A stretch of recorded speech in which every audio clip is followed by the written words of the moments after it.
तर पंतप्रधान नरेंद्र मोदींच्या भाषणावर दानवेंनी निशाणा साधलाय। जेन झेड यांच्या आंदोलनानं स्क्रिप्ट रायटरला सुट्टी देऊन टाकली असं दानवेंनी म्हटलंय। देशात युवक नावाचा घटकही अस्तित्वात आहे, हे लाल किल्ल्याला कळलं असं दानवेंनी म्हटलेलं आहे।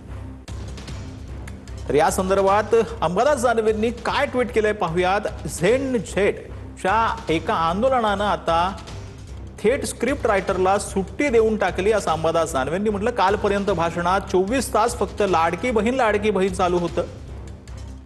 आज अचानक देशात युवक नावाचा घटकही अस्तित्वात आहे, हे लाल किल्ल्याला कळलं असं अंबादास दानवेंनी म्हटलं। सर्वात मोठी गंमत म्हणजे आज तो टेलिप्रॉम्प्टरवर बिचारा बाजूला शांत बसून होता, समोर काचेचा पडदा नसला तरी भाषण होतं। हा ऐतिहासिक शोध लागला असं देखील यावेळेला अंबादास दानवेंनी म्हटलं।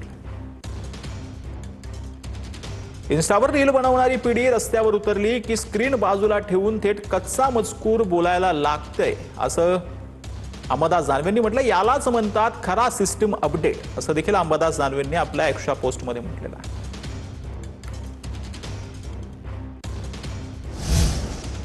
तर मी आधीच व्यवसायात होतो मग राजकारणात आलो असं रोहित पवारांनी म्हटलंय। राधाकृष्ण विखे पाटलांच्या टीकेला रोहित पवार यांनी प्रत्युत्तर दिलंय।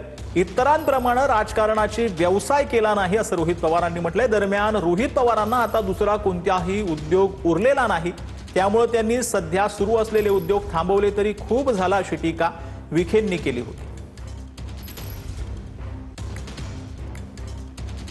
तर या संदर्भात रोहित पवार यांनी आपल्या ट्विटमधून आपली भूमिका स्पष्ट केलेली आहे। मी आधीच व्यवसायात होतो मग राजकारणात आलो, इतरांप्रमाणे राजकारण करून व्यवसाय उभारले नाहीत आणि राजकारणाचाही व्यवसाय केला नाही, पण ज्येष्ठ नेते असतानाही मुख्यमंत्र्यांनी मंत्रिमंडळ खाते वाटपात आपलं स्थान कुठं ठेवलं असं रोहित पवारांनी म्हटलंय। याचं आपण कधीतरी आत्मपरीक्षण करा। तलाठी भरतीतील भ्रष्टाचारावर आवाज उठवला तेव्हा माझ्यावर गुन्हा दाखल करायला निघालेले आहेत।